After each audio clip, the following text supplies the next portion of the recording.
Welcome back to Country Basket Weaving. I'm your hostess, Sandy Atkinson, and today we're going to start our Series 500, which we call our Holiday Series. Lots of beautiful colors in this series I think you're going to really enjoy. Before we get into the basket, though, let's kind of do a refresher course on some of the tools and some of the supplies that you'll need for basket weaving. You can purchase these at your local craft shops. There's lots of handles and hoops. We're going to be working on a D handle today. And this is just another size, many sizes. This is a notched handle. Let me take the rubber band off here. Notched handle because of the notches in here. A swing, a square swing, and just another type of swing, a round one, different type of ears on it. Reed is purchased usually by the pound. Comes in a coil. This is a round and a flat. And you simply take them apart by taking off these bands and that one. Leave this one on. It'll kind of keep everything all together. Some of the tools, most of the things you'll have right around your home, you're going to need a tape measure. And I like the sewing type tape measure the very best. A sharp knife. I have a jackknife here. A pencil. Never a pen. We always use a pencil. A screwdriver or a weaving tool. This happens to be a weaving tool. Needle nose pliers. I always use an awl or a knitting needle. It works really well. And you're going to need some good sharp scissors. I also have a spokeway, which I find is a must. The basket we're working on today is called our New Year's Rose Parade Basket.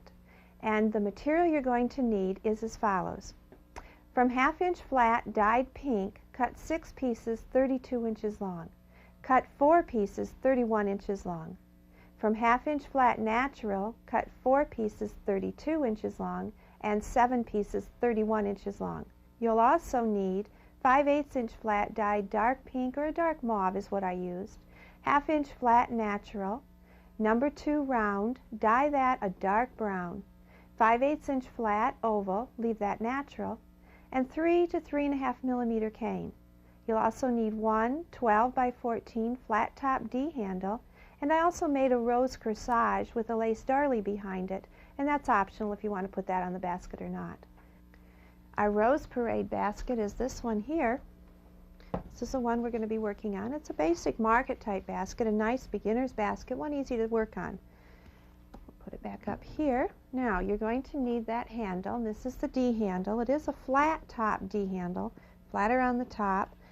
Take your tape measure and you're going to mark from the outside edge, measure to the other outside edge, and put your 6 inch mark in here, and then a 1/2 inch mark from the outside edge on either of the corners here. And use a pencil because it is, it'll come off easy.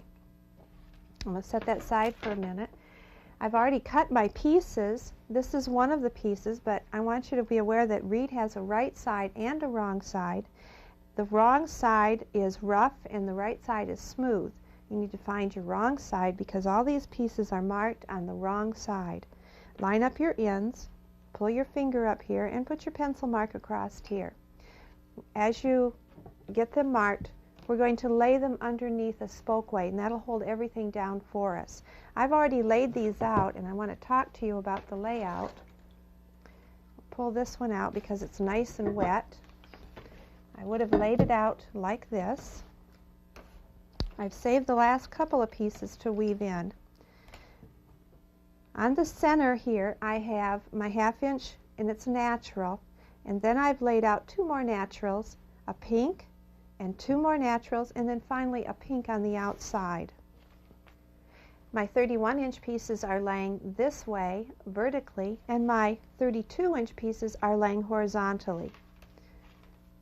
I'm going to weave in these last 3 pieces, an over-under pattern, which is a basic basket weaving pattern.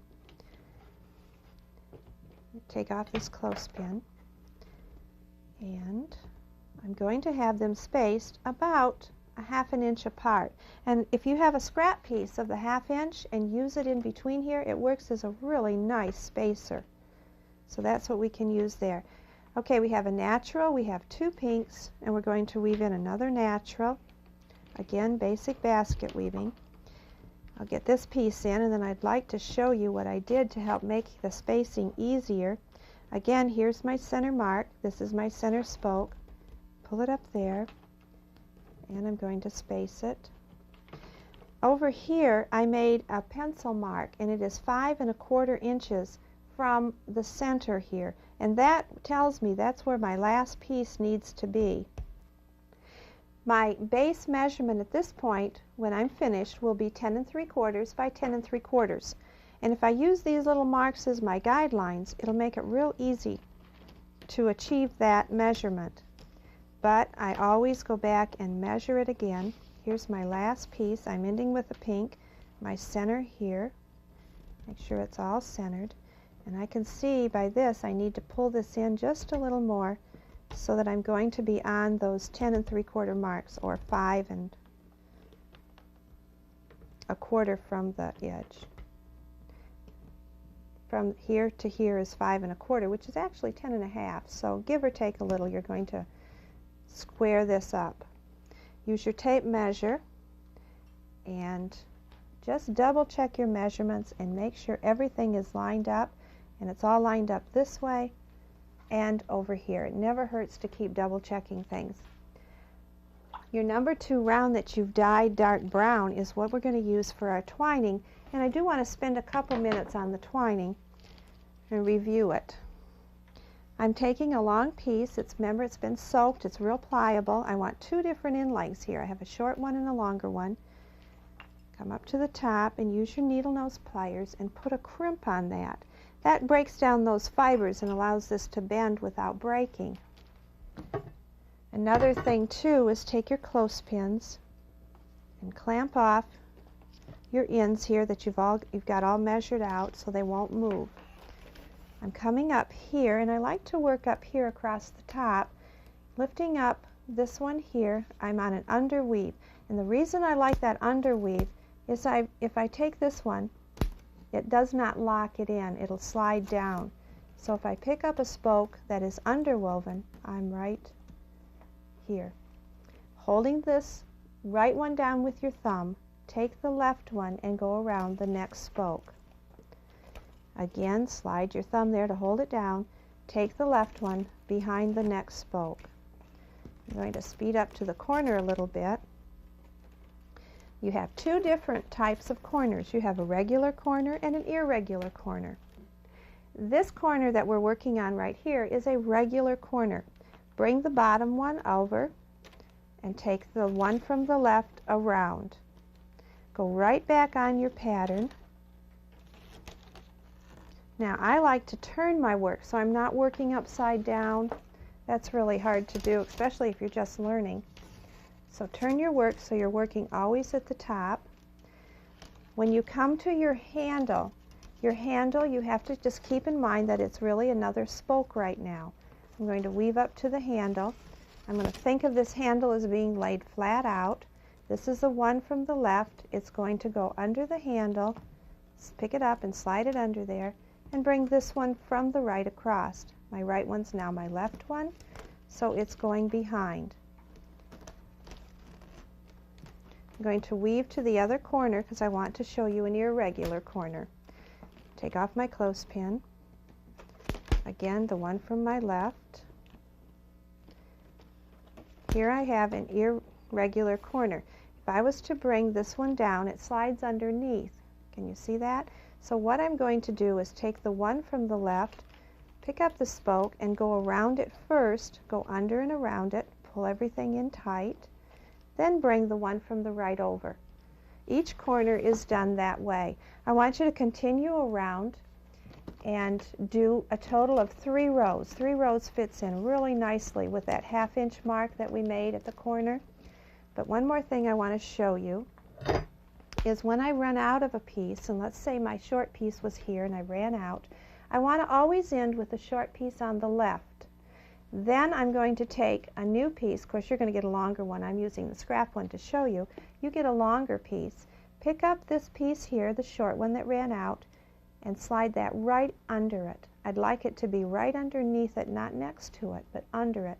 And then keep right on weaving. We'll go back later and trim off those edges and these loose pieces, so don't worry about those now. In fact, I like them to be a little bit longer so that it won't come out, and I can just trim them back later. Continue weaving around your basket and do 3 rows. Okay, I'm going to take out another sample to show you. On this one, I've already done my 3 rows all the way around. I'm back to where I began, and I want to show you here how to end it. It's very easy to end it. And this is the one I started on here. There's my loop right there. So I'm going to end on the one before it. If I were to weave on the one I started on, I would be starting my 4th row. So to end it with 3 rows, finish your weaving, the one before it, come in here and cut them off, and give yourself about, a couple inches. We'll go back, remember, later and trim that. Now we're going to upset the basket. Make sure that your basket is very wet at this point so we don't break any of our spokes. And an upset is simply a bending up of the reed right against the twining. And you may hear it crack a little bit. That's okay, as long as you know it's good and wet so we don't break a spoke. You might want to soak them. A spray bottle works really good here too. You could really spray it good. Probably soaking is a little bit better at this point. A sponge works good to keep your basket wet too while you're weaving. Remember to keep things wet. That's how you avoid breakage. Take your 4 corners after you've upset all the way around. Take your 4 corners and clamp them up with a clothespin. I like the spring type clothespins. I think I forgot to have some out to show you while we were introducing some of the items that you need to weave with, some of your tools. You'll also need the spring type clothespins, and I have a lot of those on hand. They're like second hands for us. Okay, our first row is going to be out of the 5/8 inch, that dark mauve that I dyed. I think this is such a nice contrast against the pink. Pick up the basket so it's up on its side. It's just so much easier to work with here. And if you can go back here, this is the original row here on the base. I like to be opposite on the next row up.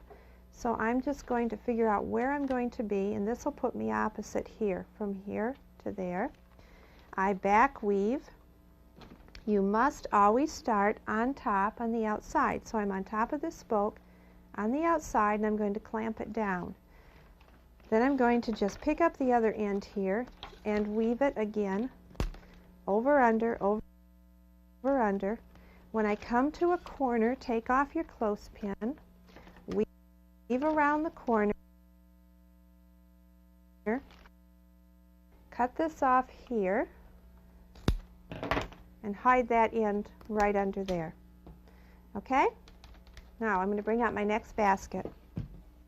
After you get that first row in, you're going to put in a second row of 1/2 inch natural. Start the row on the opposite side so you don't have that overlap of those 4 that are bulking. So get those in. Pack everything down in tight. Pull it all tight. Use your clothespins to hold it down if you need to. Then we're going to take 3 lengths of the number 2 brown, and we're going to triple twine. Now triple twine's a little, it's not hard at all. You beginners, you'll handle it just fine. Take your 3 different lengths, insert them between 3 consecutive spokes. So I have them inserted. Here I need to pull this down a little bit tighter. I have 3 pieces of the 2 in 3 consecutive spokes. Take the farthest one on the left. It goes over 2, behind the 3rd, and out to the front. Now my 3rd one happens to be my handle, so I just have to work around it. My handle is considered a spoke. Come across here and get the farthest one on your left, in front of 2, behind the 3rd. Pick up my next one, in front of 2, behind the 3rd. You have no corners when you're weaving around the sides of the basket, so take it around the corner, but just keep it nice and smooth. Don't pull it too tight. I'm always taking that left spoke over 2, behind the 3rd. Go ahead and work that pattern all the way around the basket. We're going to do 3 rows of triple twine. And here I have the pattern already done. Here's my first row of the mauve, the dark mauve in natural, 3 rows of triple twine. Another natural, 3 rows of triple twine. A mauve, a dark brown, a triple twine. The 1/2 inch flat, triple twine again. And this is really just a repeat, this part from the bottom part. the natural and the mauve, and then you're going to end with a 1/2 inch natural. When you have that done and it's all packed in tight, you're going to follow that basic pattern. We're going to do the top, and this is called cut and tuck. I've already done all of them except for these to show you here. To cut, tuck, and cut the top of your basket to end these spokes. If the weaver comes behind a spoke, the spoke is going to bend and tuck down into the inside. And as I bend it, I don't need all this length. I'm going to tuck it into my 3rd row of 1/2 inch, so I can just mark it, cut it off, come in here, open that up, and this is where that flathead screwdriver comes in handy, and sink it down in there. The next spoke, the weaver comes in front of the spoke, and so the spoke is going to be cut off even with the top of the basket. This is my next one, the weaver behind, so I'm going to bend. Before I'm going to cut this next one off because I know it's got to come off. I'm going to come in here. I'm tucking into my 3rd row so I can get rid of that length and open this up and tuck that, whoops, get a hold of it and tuck it right down into there. Then I have finished the top of my basket. I'm using the 5/8 inch flat oval. I'm using this for the rim material. This needs to soak a little longer, so you should probably soak this about a 1/2 hour or so to make it real pliable. Using a sharp knife, come in here about 3 inches, and I'm going to whittle off the top. This is flat oval, flat on the bottom, oval on the top. Whittle this top part off about 3 inches, so that when it overlaps itself, it'll be one thickness and not these 2 thicknesses. So I've whittled that off. Starting on the end over here, I'm going to close pin this on. Here's my whittled end. I'm going to work this around. Lots of close pins here. I like the good heavy wooden ones that you can find. Work this across. When I'm back to where I started, I'm going to come in here. This is my whittling where I began over here. I'm going to cut this off. Then I'm going to take and come up here behind it, mark it here, and I'm going to whittle this off on the back. And that's so, again, it will lay against itself. Especially get up a little bit up in here. Bring this across and clamp it with your clothespin. You can also take and sand this off here. I like to sand this end round.